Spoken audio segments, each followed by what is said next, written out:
guys, welcome back to my channel. I'm back today with this fall inspired makeup tutorial. It's super cute and I feel like fall appropriate. I love the berry tones in this look, but it's super warm. It's perfect for, my looks are perfect for anything, girls night out, date night, football game, you name it. Like, you can wear this anywhere. I feel like it's giving me so much life. Like, I love it. I tried to keep it all matte. However, I could not resist putting highlight in my inner corner. And I never walk out the house without highlight. So, I had to put some highlight on the cheekbones. But I love how everything went together. I did create this look a couple days ago and I didn't carve out the crease. So I was like, I wanted to try to just carve out the crease and keep it bare. Yeah, so I just love how this look came out. But before we hop in this video, make sure you hit that subscribe button down below as always. And without further ado, let's head right into this video. Alright guys, we're starting off with some LA Girl Pro Concealer in a shade Fine. I'm putting that all over my eyelids as an eyeshadow base. And I'm going to blend that out until it's all one color and is evenly distributed over both eyes. And then of course I'm going to go in and set that base down with some translucent powder because we don't want our eyeshadows to get stuck. And then we're going to take our first color from the Jaclyn Hill palette and we're going to put that right above the crease. I forget the color off the top of my head, but I'll link all three shades down below or leave the names in the description box. So I'm just blending that in with my MAC E40 brush. It's such a fluffy brush. It's so easy to distribute all over the lids, and I'm just going in with that color first and we're just blending it up to the intensity that I would prefer. This color is pretty bright. That's why I'm going to go in with another orange shade, which is a little bit darker, and put that over. But I'll let you know when we get to that step. I'm going to do the same thing on the other eye. We're just building that color up. There's no really technique needed for this part. We're just building up the color, putting that over the crease like I said in the previous clip. And you just want to use windshield wiper motions. Make sure you get it all the way from inner to outer corner and it's evenly distributed over both eyes. Then we're going to take the more ricier orange, is what I'm going in with now. I didn't switch my brush because, I'm just going over the color because I want the same effect, I guess I would say. And it's more of like a reddish orange, like a rusty orange. So that's why I went in with that orange afterwards. You can just go in with this one to begin with, but I just like the way both look. And then I took a more deeper red and put that directly in my crease. And I'm taking, I believe this is a Morphe 443 brush, and I'm just building up the crease and intensity of the eyeshadow. So that's what I'm doing here. You can take your time. I'm just really carving out my crease. And like I said, building up the intensity of the eyeshadow. It takes time. It's not perfect, especially you can mess up on this part because we're going to go in and cut the crease as you've seen in the previous slides of how like my eyeshadow looked.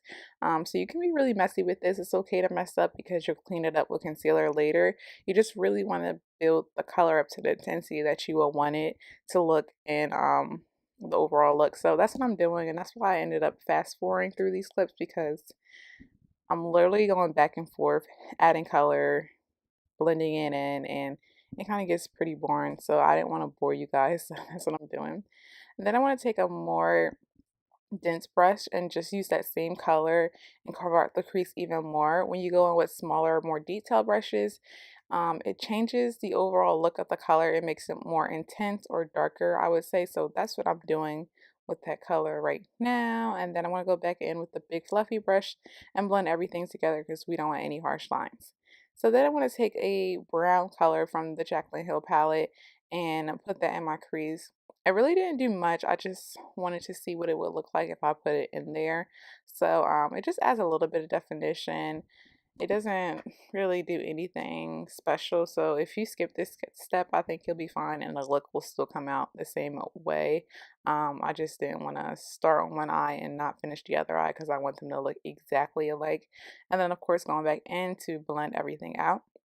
Here's the fun part. I already carved out one crease. So I'm going to do the same thing on the other eye. And I'm taking that same concealer I started off with.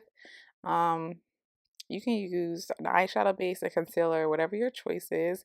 And I'm just carving out my crease with a flat concealer brush.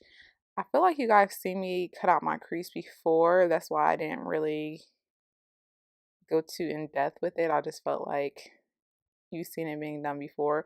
Also, I had to like go back in really closely because I could not see, like, when you're filming and you're trying to make sure that the camera sees everything, it's really hard to get like super into my mirror, which I normally would do. But I mean, I think you get the gist of everything in this clip. And then I'm going to go in and set that base down with a skin tone shade from the Jaclyn Hill palette. Again, I'll leave all the color names in the description box down below.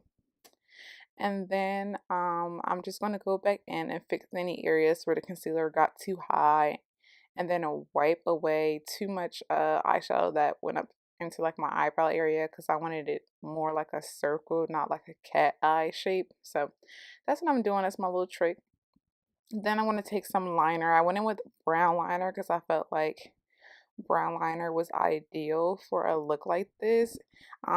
I wanted to do it with the tape so that you guys can see how eyeliner would look if you use tape, because it actually helps if you don't know how to do eyeliner on its own.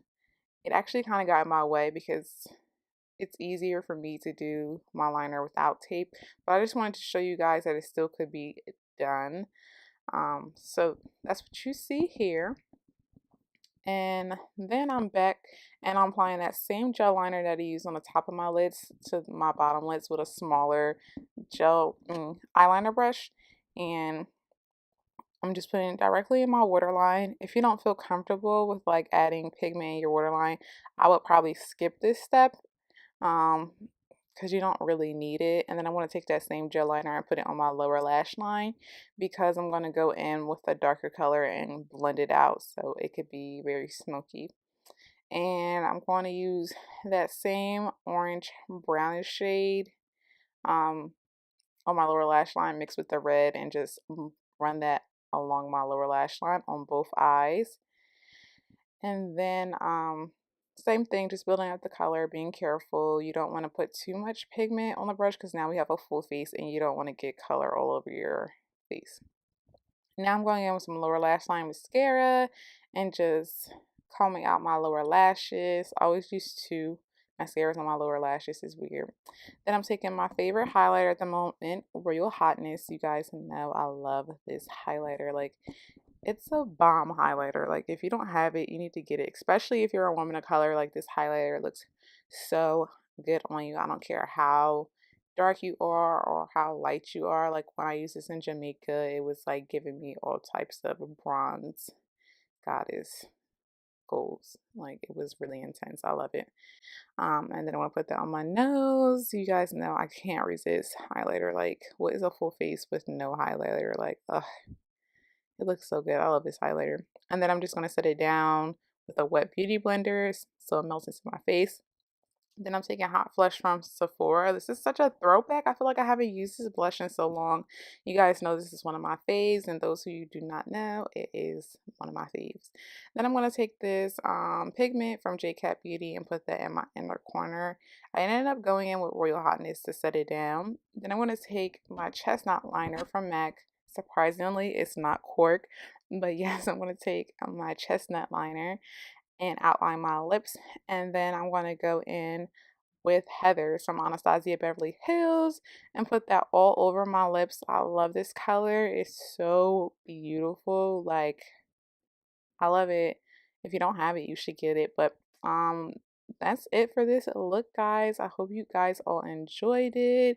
It's super simple, super easy, and I think it's very beginner friendly. So that completes this look, and I will see you all in the next clip. Alright guys, that completes this makeup tutorial. I hope you all enjoyed it. I love it so much. For some reason, this look reminds me of like leaves and like a sweater like this and some like brown cowboy boots, I don't know, with some nice jeans, probably some ripped jeans, because this is a crop top, but you can't see because how my filming is set up. But yeah, I just love this look. It's so beautiful. It's so effortlessly. I think anybody can create it. I feel like you just have to take your time. It's perfect for hazel eyes. It always just brings out your eyes. I just love this look. And I'm so glad I decided to recreate it and film it for you guys. I feel like I've been on a roll filming. Like, I don't want to let you guys down. I feel like I want to keep uploading videos, and that's it. I hope you don't forget to like, comment, and subscribe. I love you guys. Bye, guys.